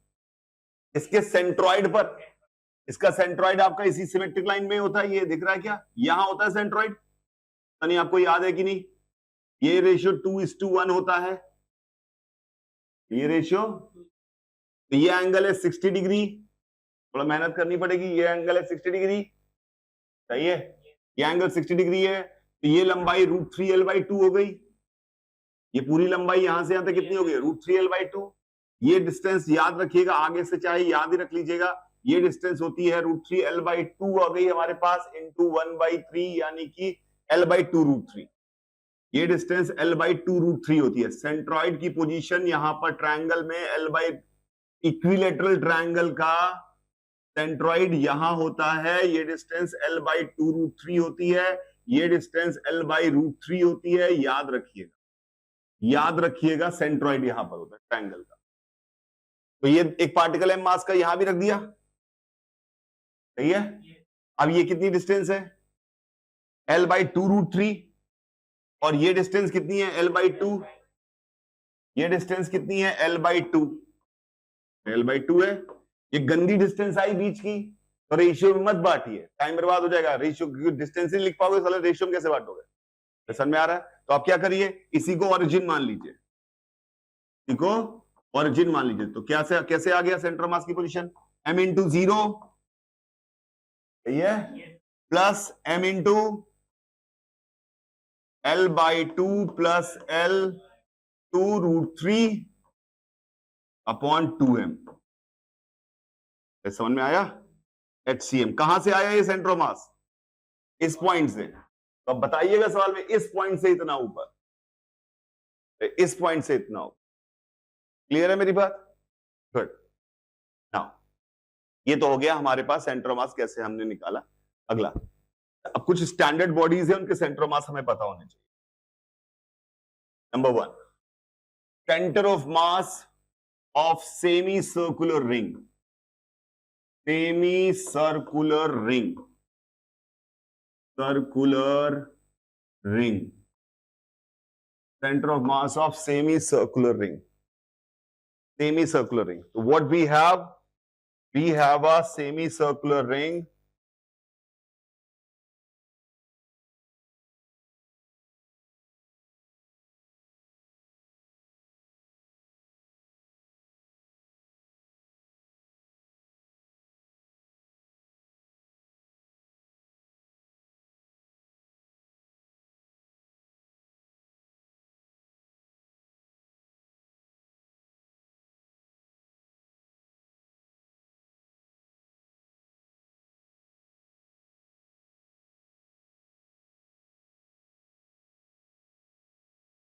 तो हमारे पास ये सेमी सर्कुलर रिंग है, इसका सेंटर ऑफ मास निकाल, कहां पर होता है इसका सेंटर ऑफ मास, हमें पता करना है कहां होता है।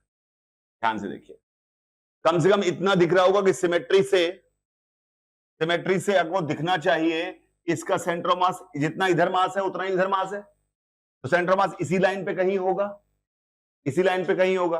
अब यहाँ पे मास m1 m2 तो दिख नहीं रहे हैं हमें, तो हमें छोटे छोटे पार्टिकल्स dm के मानने पड़ेंगे। तो हमने क्या किया, यहां से थीटा एंगल पर गए और एक डी थीटा का एलिमेंट कंसीडर किया, छोटा सा dm। क्या कोऑर्डिनेट है इस dm के, इस dm के कोऑर्डिनेट बताइए, ये ओरिजिन है तो कोऑर्डिनेट क्या, ये लंबाई r है, रेडियस, तो क्या इसका r cos थीटा हो गया i कैप और r sin theta j cap. इस dm में कोऑर्डिनेट क्या है बेटा, r cos थीटा और r sin theta, am I right? अब हमें सेंटर ऑफ मास के कोऑर्डिनेट निकालने हैं, पहले सेंटर ऑफ मास के कोऑर्डिनेट के x कोऑर्डिनेट निकालते हैं, x cm सेंटर ऑफ मास का x कोऑर्डिनेट। पहली बात हमने कह दिया जीरो विद कॉमन सेंस, बताइए क्या कॉमन सेंस से x कोऑर्डिनेट जीरो होगा, क्या centre of mass y axis पे ही लाई करेगा, तो ये हमने विद कॉमन सेंस बोला, कितना आ गया x कोऑर्डिनेट जीरो। आपने कहा मेरे पास नहीं है, मैंने कहा फिर आपने कहा फॉर्मूले से निकालिए, तो मैंने कहा रुक जाओ, फॉर्मूले से xcm बराबर integral xdm over integral dm। Am I making sense, am I making sense, integral xdm over dm। तो हमने x कोऑर्डिनेट बताइए, x कोऑर्डिनेट कितना है इसका, r cos थीटा, मैं राइट बच्चों, x कोऑर्डिनेट कितना है r cos थीटा, dm कितना है, dm है इसका इस छोटे से टुकड़े का मास, dm कितना है, dm की वैल्यू लिखने की कोशिश कर रहा हूं मैं, क्या इस पूरी रॉड का मास m है, तो m by pi r into R D theta, m by pi r लंबाई का मास m है, तो r डी थीटा लंबाई का मास कितना होगा, इज इट राइट। तो dm कितना आया मेरे बच्चों, m d theta upon pi, तो हमने लिखा m d theta upon pi.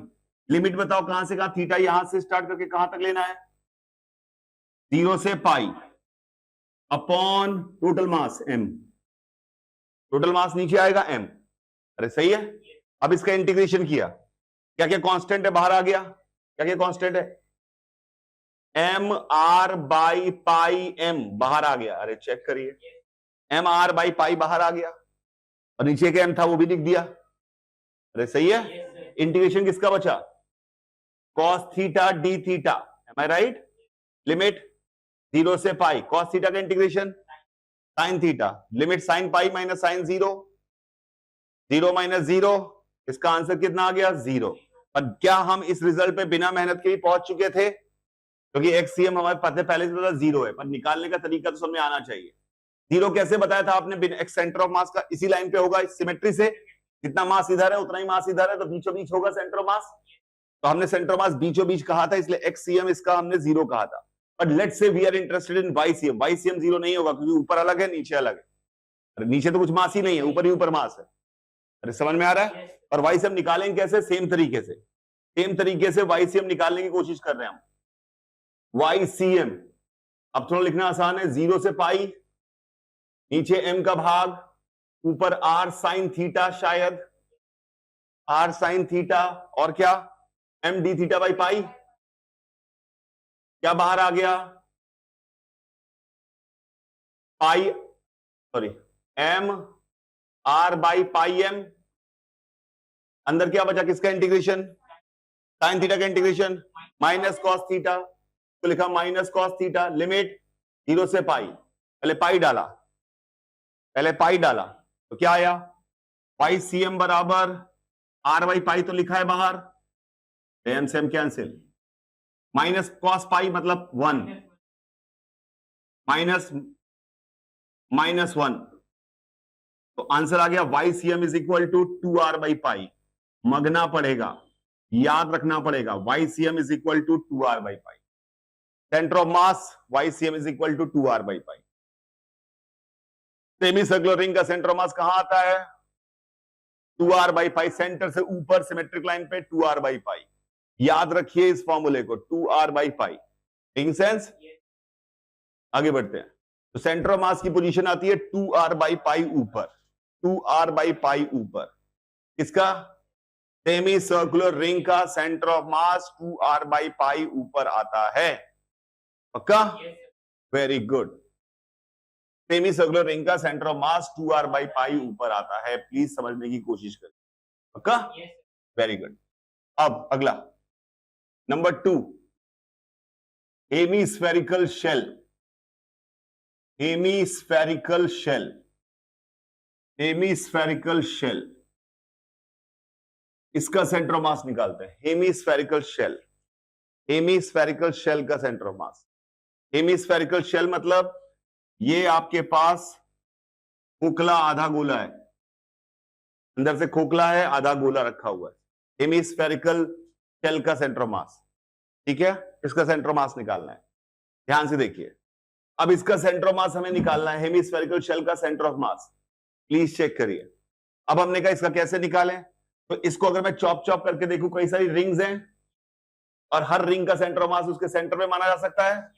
तो मैंने क्या किया मेरे बच्चों, हेमीस्फेरिकल रिंग का सेंटर ऑफ मास निकालने के लिए मैं यहां से थीटा एंगल पर गया, यहां से थीटा एंगल पर गया और एक रिंग कंसीडर करी। Can you see this ring, जिसकी चौड़ाई d थीटा है। ये d थीटा मोटाई की रिंग कंसीडर करी। देखा क्या सिमेट्री से इतना दिख रहा है कि इसका सेंटर ऑफ मास इसी लाइन पे आएगा? पक्का? अब कहां आएगा पता लगाना है। क्या ये रिंग जो हमने कंसीडर करी, क्या can you see this ring, this is the ring. Here ये एक रिंग है। इस रिंग की चौड़ाई जो है, इस रिंग की चौड़ाई जो है वो है r d थीटा। रिंग की चौड़ाई कितनी है? r d theta. रिंग का रेडियस, इस रिंग का रेडियस ये है r cos थीटा, इस रिंग का रेडियस है r cos थीटा। सही है? इस रिंग का रेडियस है r cos theta. This is R ring जिसका रेडियस r cos थीटा, चौड़ाई r d थीटा है। इसका मास कहां लाई करता है? रिंग का सरफेस पे। रिंग का मास इसकी सरफेस पे लाई करता है, तो एरिया पे लाई करेगा। टोटल मास कितना माना था मैंने? m। m किसका मास था, किस एरिया का मास था? हेमिस्फेरिकल शेल यानी 2πr²। तो इसका मास लिखने की कोशिश करते हैं। इसका मास dm लिखा, इसका मास लिखा dm। प्लीज ध्यान से समझिएगा, dm कितना होगा? तो m/2πr² इंटू इसका एरिया। इसका एरिया लिखेंगे तो कट करके फैलाया, क्या ये रेक्टेंगल बन गया? कट करके फैलाया, क्या ये रेक्टेंगल बन गया? एक रिंग को, रिंग है इसको कट करके फैलाई तो क्या ये रेक्टेंगल सा बन जाएगा? पक्का? जिसकी लंबाई हो जाएगी पेरीमीटर। पेरीमीटर कितना है? 2πr cos थीटा, और चौड़ाई कितनी है? r d theta. तो ये dm लिखा हमने। dm सिंप्लीफाई कर लेते हैं पहले, क्योंकि यही इंपॉर्टेंट है। dm कितना आ गया? dm कितना आ गया, जल्दी बोलिए। m/r, बताइए बताइए, dm कितना आ गया? 2π कैंसिल, r² भी cancel, r m cos theta d theta upon 2 upon r आया, तब कटे, यही आया बस। कितना आया? m cos theta d theta. अरे चेक करो, इस रिंग का dm कितना आया? m cos theta d theta. Am I right?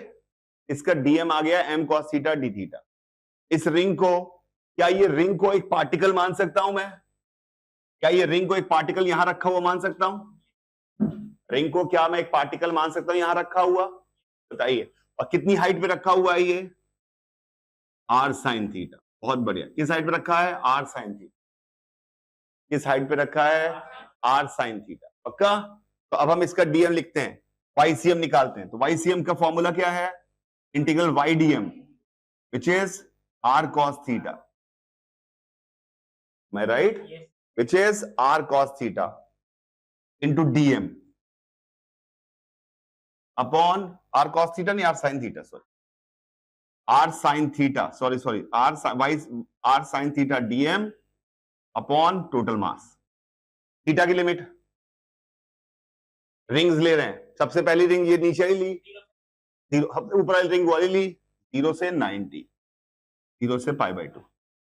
Integrate करते हैं, क्या आया, डीएम की वैल्यू वो डाली तो क्या बन गया बताइए, क्या क्या कांस्टेंट आ गया, एमआर कांस्टेंट बाहर आ गया क्या, तो एमआर और नीचे भी एक एम है, तो ऊपर सिर्फ आर बचा।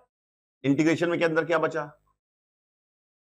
Cos theta sine theta d theta 0 से π/2, अरे सही है, π/2 × 2 चलेगा क्या, क्यों, क्योंकि मुझे लगा यार तो साइन 2 थीटा का फॉर्मूला बन जाएगा, इसलिए मेरे को लगा आसान हो जाएगा। तो वाईसीएम कितना आया, r/2 sign 2 theta d theta 0 से π/2, साइन 2 थीटा का इंटीग्रेशन π/2, साइन 2 थीटा का इंटीग्रेशन आता है हमें मेरे बच्चों, साइन ax प्लस बी का इंटीग्रेशन कभी भी आए तो वो होता है 1/a cos, sorry minus cos ax plus B. समझ में आया, 1/a माइनस 1/a, x के साथ अगर कोई कॉफिशिएंट अंदर चिपक जाए तो वो नीचे आ जाता है, अगर a नहीं होता तो cos ही आता है, 2 रहे तो 2 नीचे आ जाएगा। इसका इंटीग्रेशन क्या होता है, इसका इंटीग्रेशन हमारे पास आ गया YCM is equal to r/2, integration आया minus cos 2 theta by 2, check करो, r/2 2 cos 2 theta by 2 sine 2 theta का, चेक करिए, डालिए लिमिट 0 से π/2, पहले π/2 डालिए, π/2 डालेंगे तो cos पाई बनेगा, माइनस cos पाई 1 हो जाता है, r/2 आ रहा है, तो इसका सेंटर ऑफ मास कहां हो गया, r/2। याद रहना भाई, भले डेरिवेशन भूल जाए पर याद रखिए, सेमीसर्कुलर रिंग का 2r/π, सेमीसर्कुलर रिंग का 2r/π, इसका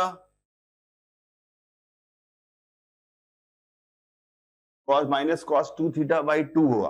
अब समझ में आया, अरे इंटीग्रेशन ये कैसे होता है, समझ में आया नहीं, ये इंटीग्रेशन थोड़ा याद करा देता हूं, जब भी f of ax plus b है, dx है, अगर आपको पता है कि fx का इंटीग्रेशन gx होता है, जैसे आपको याद है, तो इसका मतलब होता है कि कभी fa ax प्लस b का इंटीग्रेशन आपसे पूछ दे तो उसका आंसर होगा 1/a g ऑफ ax,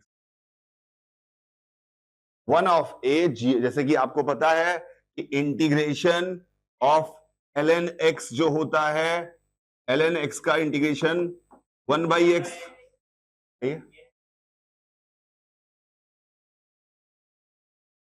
ये उल्टा लिखवाता हूं, फिर देख तो तुम्हारा दिमाग भी, इंटीग्रेशन 1/x dx होता है ln x, कुछ भी हाँ करने की आदत है ना, 1/x dx, पता था कि ये करोगे, 1/x dx बराबर कितना होता है ln x, तो अगर हमसे पूछा जाए 1/dx प्लस 4 का इंटीग्रेशन बताइए, तो इसका आंसर आएगा 1/3 ln 3x plus 4।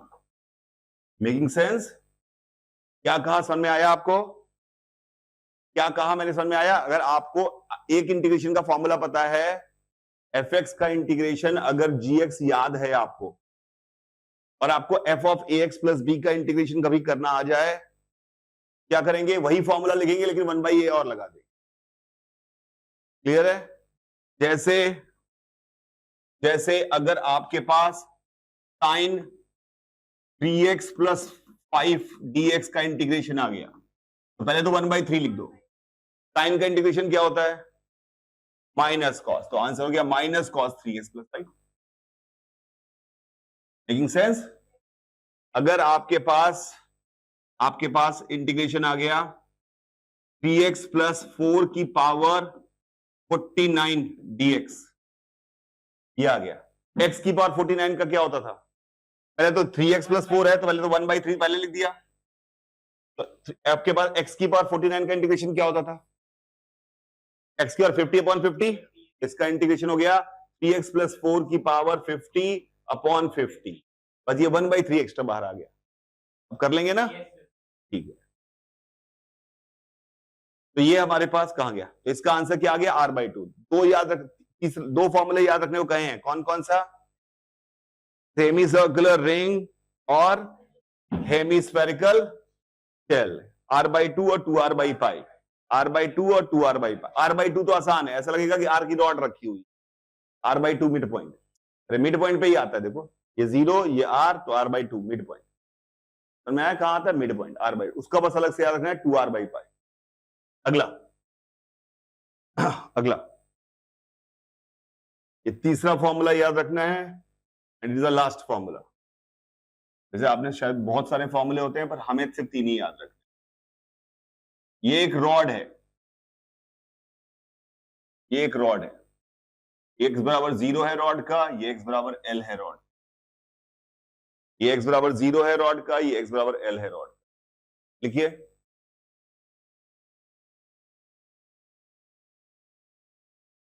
This is non uniform rod, this is non uniform rod,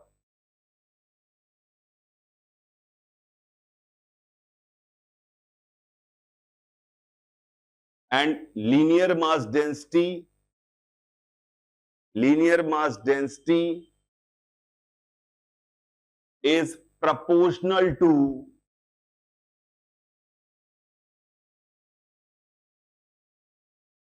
x की पावर n।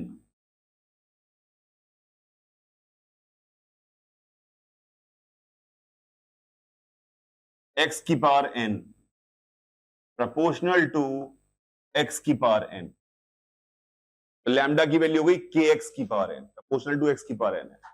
मतलब इस एंड की मास डेंसिटी 0 होनी चाहिए, x बराबर 0 है, यानी यहां पे जो छोटा सा टुकड़ा लेंगे उसका मास डेंसिटी मतलब एक लंबाई का मास, मास पर यूनिट लेंथ किसके प्रोपोर्शनल है? x की पावर n। x की पावर n के अलावा कोई फॉर्मूला नहीं है। मैं ये नहीं कह रहा हूं कि कोई भी फॉर्मूला चिपका दो, x की पावर n मतलब x के साथ एक्स स्क्वायर हो, एक्स क्यूब हो, एक्स की पावर 3 हो, एक्स 15 हो, एक्स 50,000 हो, ये ना हो कि 3x प्लस 4 नहीं, x की पावर समथिंग ही हो। समझ में आ रहे हैं? और एक एंड का कितना हो? 0, और दूसरे एंड का कितना हो? x की पावर n बढ़ती जा रही है। तो इसका सेंटर ऑफ मास निकालने की कोशिश कर, ध्यान से देखिएगा।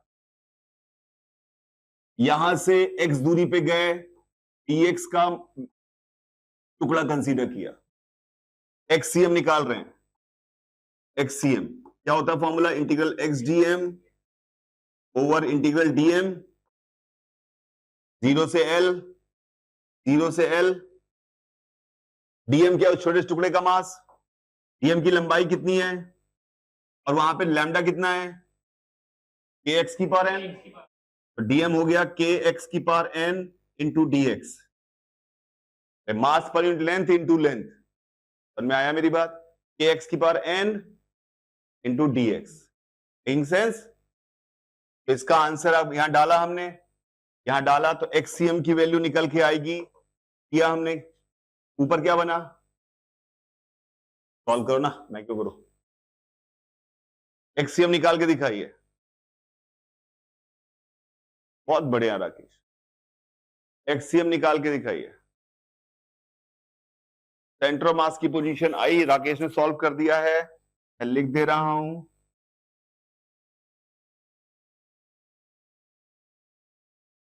रजत ने सबने कराया होगा फिर तुम्हें, इतनी तेज कैलकुलेशन किया तुमने। n+1 l/n+2, centre of mass की position I n+1 l/n+2, n+1 l/n+2। This is the third formula, what you have to remember. बस सेंटर ऑफ मास में 3 ही फॉर्मूले याद रखने हैं, सेंटर ऑफ मास में 3 फॉर्मूले याद रखने हैं। किसका किसका? सेमी सर्कुलर रिंग, 3 फॉर्मूले याद रखने हैं। इंटीग्रेशन करोगे तो यही आएगा।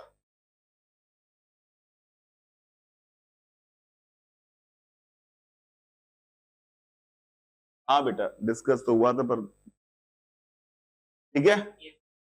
ये 3 फॉर्मूले, क्या 3 फॉर्मूले याद रखने हैं आपको? Semi circular ring, semi circular ring, 2r by pi, hemispherical, hemispherical, यहां सेमी नहीं लगता है, टीडी में हेमी लगता है, समझ में आ गया?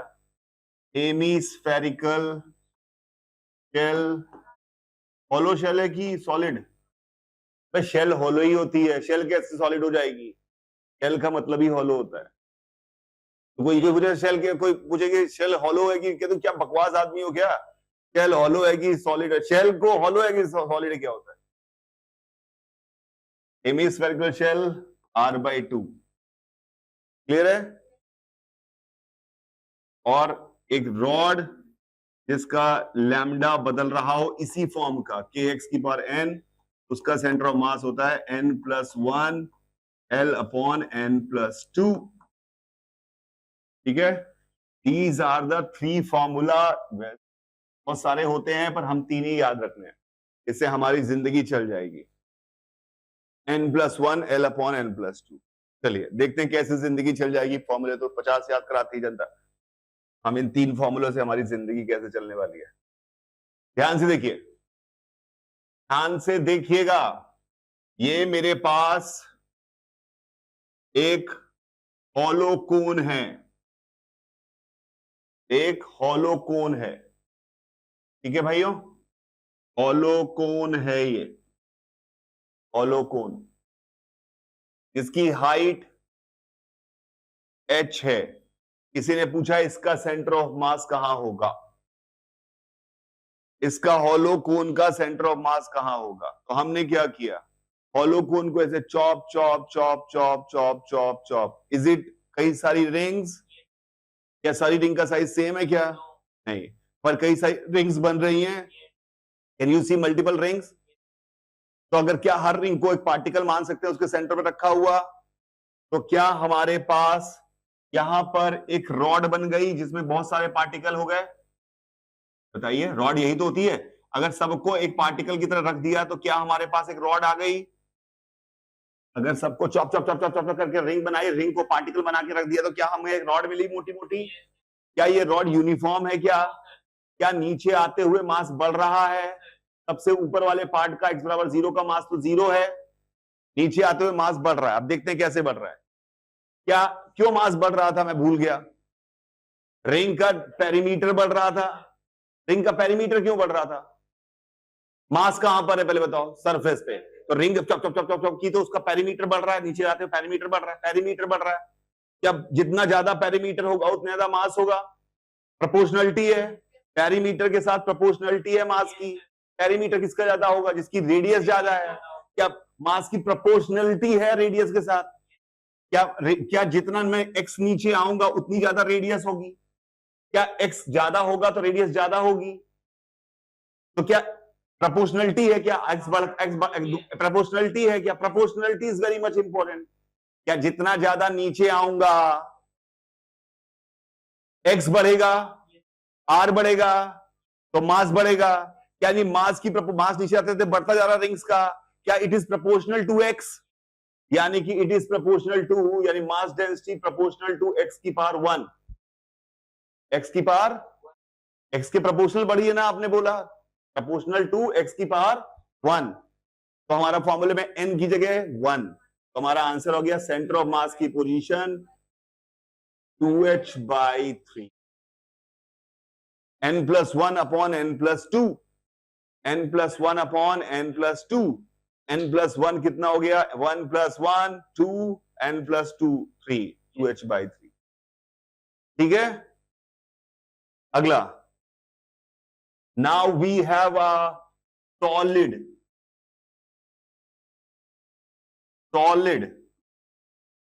सेम चीज है, सॉलिड है h हाइट की। क्या ये इसको भी चॉप चॉप करके डिस्क बनी h हाइट की? हाँ, क्या नीचे आते आते मास बढ़ रहा है?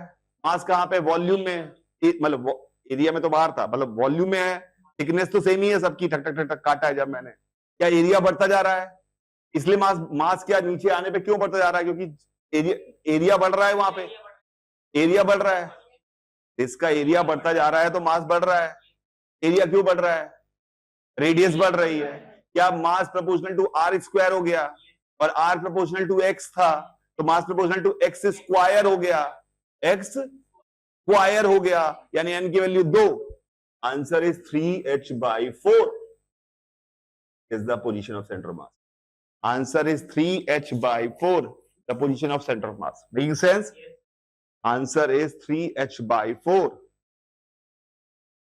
क्लियर है क्या मेरी बात? अगला जे एडवांस में सवाल आया,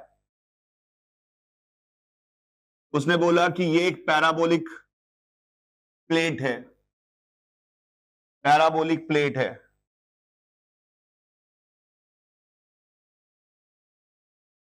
ये एक पैराबोलिक प्लेट है यार,